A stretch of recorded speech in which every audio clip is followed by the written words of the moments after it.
Welcome back. So today's video, I'm going to show you how to make the best kitchen scrubby ever.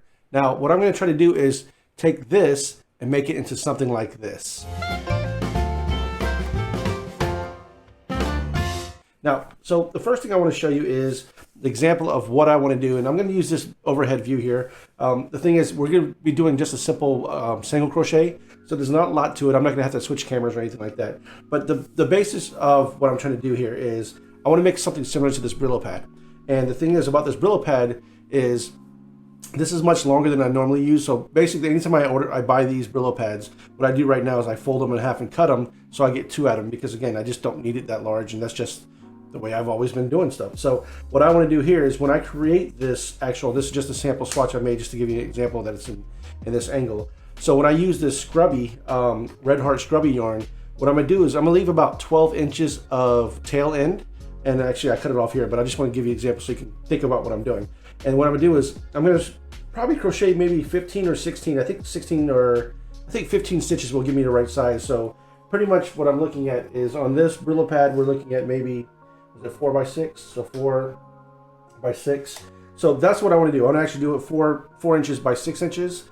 And I think it's going to take me about 15 chains to go 4 inches that way, and maybe about 30 or 35, something around there. I'll figure it out when I'm doing it. But my goal is to, once I create it, I want to flip it in half and double it up. I want to make it double. So just like this here, if I were to flip it in half, I want to have it double. So it's going to be double strong.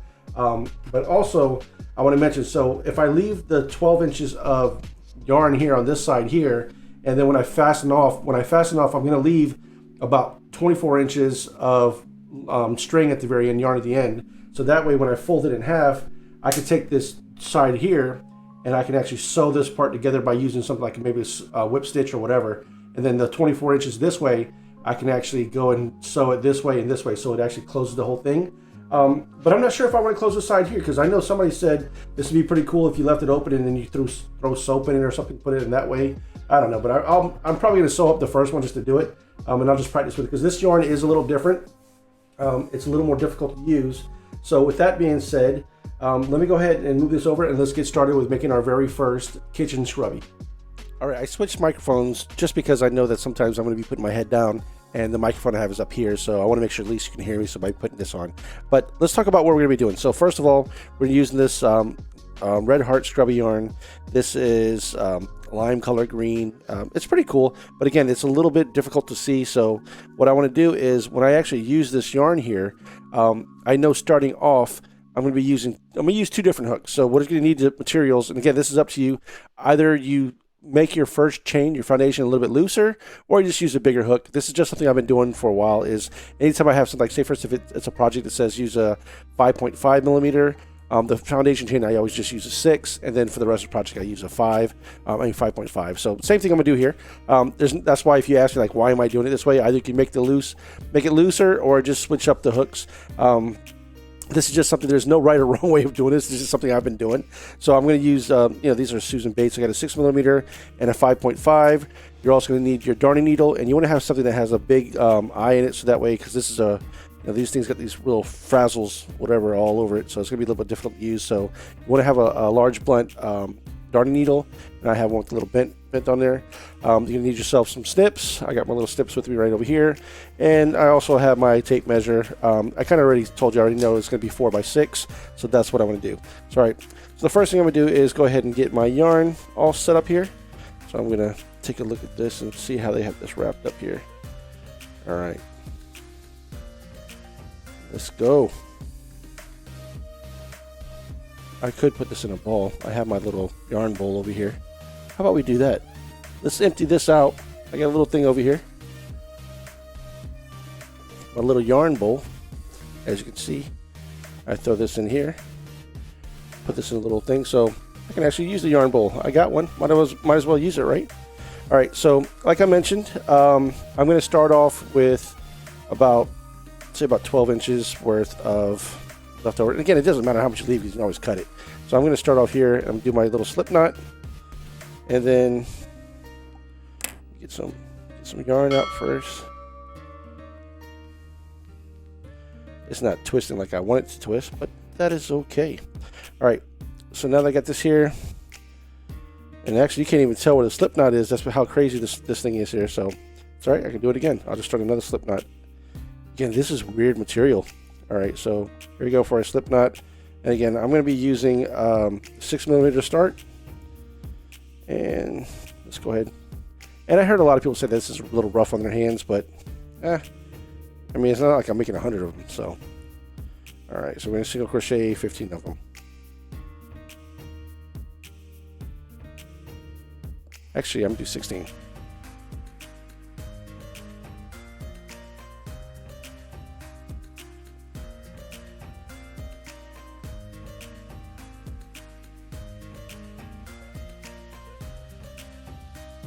Yeah, this is a little weird.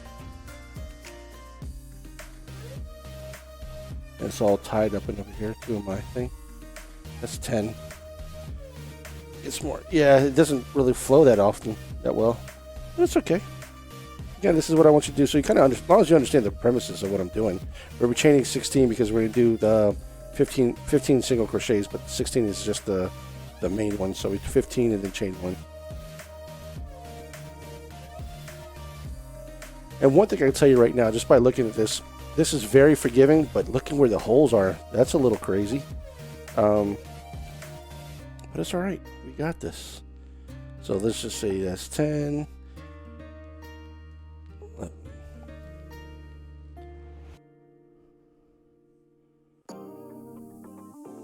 What I do here is actually look to see. That's about the size I want anyway, so that's good. I don't even know how many I counted. And the thing is, I can't really see how many these are. I'm doing all kinds of crazy, but it's okay. It is okay.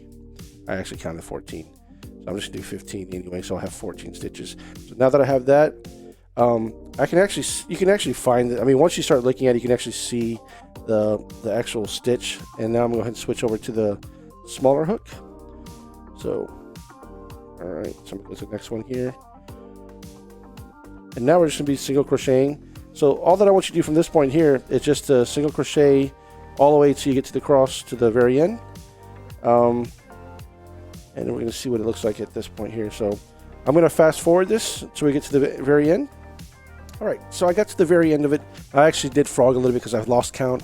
And if you lose count, which I did because I'm trying to make a recording and doing this at the same time, I did mess up. However, I went back and did it over again. So this time again, we have 15. We start off with 16 chains and then single crochet. We got 15 of them.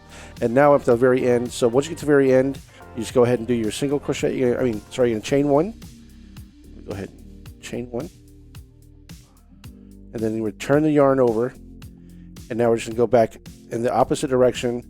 And what we're going to do is we're going to single crochet 15 this way.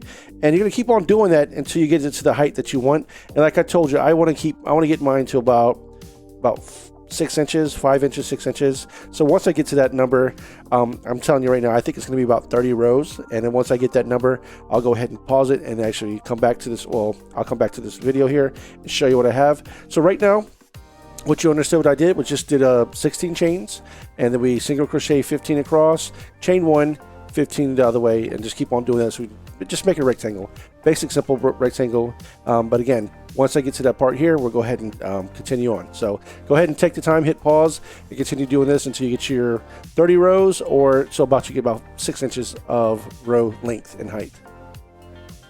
All right, while this is totally not needed, while I was at the store, I actually ended up getting one of these things here. And this is actually a knitting counter or a crochet counter. So because I don't want to sit here and tally, that's why I use actually if you see here, this is usually where I count the rows. I'm going to try this little new toy I got. So pretty much what you do on this toy here, not a toy, this tool, this essential tool, it's actually really cool. You can count your rows just by clicking. So every time you click this, it tells you how many rows you've done. Really cool tool to use, and it's really easy to like reset. So I'm gonna go back to 0, go back to 0 here. So I'm gonna use it to count my rows. First row is done. There we go. So now, like I said, I'm gonna continue doing this until I get to about 30 rows, or I'll figure out how many it takes to get to that 6-inch mark. So, all right, I'll be back in just a few moments. Okay, so I finally got to the part where I have enough length that I wanted. So This thing came in really handy. If you don't have one of these, I highly recommend it. This is, we have some other type of models. It doesn't have to be clover, but this actually works really well. Instead of me, like I actually have my pen and paper label, my notepad, I can write my little tally marker of what rows I have, but this is about 24 rows I did. So we got 15 single crochets, 24 rows up, and that gives me about what I was saying. I wanted to do like 4 by 6. So we look right here. That's about 4.5 inches there, and that's 6 inches there. So again, my model was this. This is what I wanted to use. So now that I have that, what I want to do next is I want to cut about maybe 24 inches of yarn. So this is about 30, but 24 is fine. So I cut this off here, my tail piece. Now what I want to do is go here and grab this and pull this up a little bit. And what I'm going to do now, just to make it easier for me, let me just grab it and pull this through here. I'm fastening off. So this is what I'm doing right now. I'm just going to fasten off, pull this all the way through here, and tighten that. So now, there we go. So now I have my edge. Again, like I said, I wanted to have about 24 inches of this left over. So now at this point here, the next thing you're going to need is your darning needle. And again, I'm using a large blunt. This is actually a bent needle. And what you want to do at this point here, again, like I said, I wanted to fold this in half. So what I'm going to do now is fold this in half. And from this point here, the next thing you want to do is we're going to start stitching this all the way across. So in order for me to do that, let me go ahead and get this started. So this is how I do mine. Again, any way you want to do it works for you, is best, whatever. So I put this through here, and then I just pinch it through, and voila, easy peasy. That's how I thread my needle. And now that I have my needle threaded, what I'm going to do next is just go ahead and fold this up in half. And what I want to do from this point here, just line up the edges. And what you can do from here is, this is going to be, so this is the side that I'm working on right here. This is the one with the needle. You want to line up the edges, and you're just going to be going through the top of the stitches. So you're going to go underneath the stitch. So this is the last stitch here. And then you want to find the last stitch on that side and just pull through. It's going to be kind of difficult because the way that all these little things pull out. But once you get it, it'll be a little easier. You know, once you pull a couple of them through, you'll see what I mean here. So now that I finished this way, now I'm going to go to the next stitch and go the opposite way. And again, I'm going to try to pull this through. All right, and then now let's go back the other way. So I'm going to continue doing this through each of the stitches. I'm going to do this all the way across and down, and then once I get to that part, we'll go ahead and do the next one. So stay tuned. All right, so I actually finished this here. So now I'm going to go ahead and thread my needle again, and I'm going to do the tail end side. One thing I can tell you, sometimes you'll get some snags. Just pull it out, put it back in. It's not going to cause any problems. So again, I did this here. I'm going to start in the corners. The corners like really important to me. You don't want that opening up. So I'm going to do a little stitch right there. And now I'm going to go ahead and go back through each side of here. Now, one thing I do want to mention is when I finish here, I actually went all the way across, went down, and I had some loose gaps because I didn't go really tight here. And since I had so much of this left, I just went and doubled up again and went to do the corner again because the corner is really important for me. So now that you understand that, once I get that here, I can just weave that in. I can cut it. It's really done. It's done already. I weaved it in plenty of time.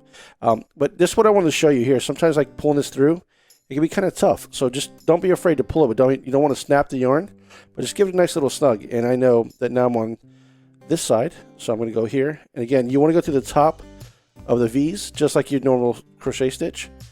And then pull that through. And what I notice is sometimes it's easier if you just don't have too much. Like if I just go closer to the top of this. And then again, see how it snags. So what I'll do, just pull it back and forth, because there's so much snags in this because of the way that all these little things that pop in and out. Let me fix this here. But yeah, this is we're almost done. So if it gets stuck like this, I'll just tell you, don't be afraid. There you go. See how smooth that went? As soon as you figure that little knot, now I'm gonna go ahead and do the same thing here. Pull it through.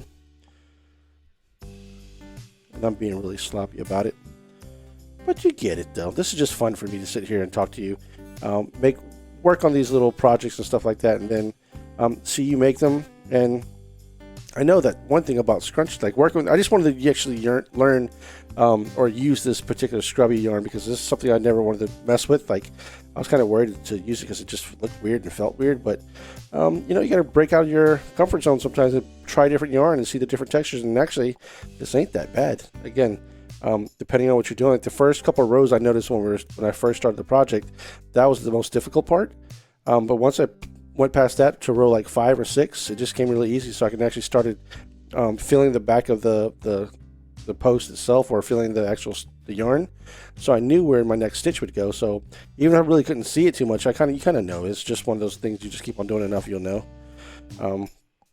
So I'm gonna do a few more of these. Hope you like this type of stuff that I'm doing here. Again, I'm learning, and I want to share these things with you, these projects that I do throughout the, through this YouTube channel. I actually do have courses and things like that. I have coaches that actually teach these things, and I can still teach people how to crochet. Now there's projects and stuff that I don't know how to do, which is okay, but I can still teach you the fundamentals. Obviously, if I can make something from scratch, and I know how to read patterns, I know how to write patterns. Well, not write too well, but I can read them or write them.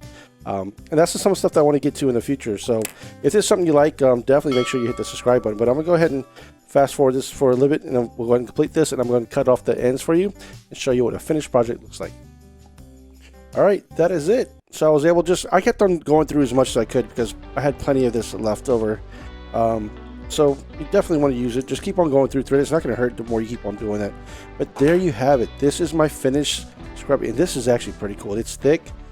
Yeah, and the edges, I actually sewed a lot. I did a bunch of whip stitches here, and again, it's a little bit smaller than this, but again, I told you my whole objective was to make it like this, so this actually fits the bill. This is exactly what I was trying to do. So I made my very first scrubby, and you know what? I don't know what I'll use this for pans, pots, pans. I don't know. We'll see. But the thing is, now that you know how to do it, go ahead and make a couple of these. They're really fun. They're really easy to make. And I think the next one I'm going to make, I'm actually going to leave it open, and I can throw some soap in there or something like that. I don't know. Who knows? But these are really cool to make. I got plenty enough to make another one, so I will do that. So thank you. If you had any questions, leave it in the comments below. But other than that, this was just something I made up. There's no really pattern to it. It's just, you saw, single crochet. I just wanted a certain length. I wanted to go 6 inches by 4 inches, and I figured it was like 14 rows. And actually, looking at the stitch counter, ended up with 24 rows. So 24 rows high, and that's just based off of my stitching, how tight that I make it. So if you enjoyed this and you want to see more videos like this, go ahead and subscribe to the channel. And also, if there's anything you want to see, just please let me know. I'm all for that. I'm all for you teaching me and telling me what you want to see. And also, I'm here to learn with you. So if you can leave some comments below, something I can do better. I know one thing I've asked in the group, a lot of them mentioned I could add like cotton to this to give it like a second string or something like that. So maybe that's something you're doing. If so, let me know. Let me know in the comments below. And always, ciao for now.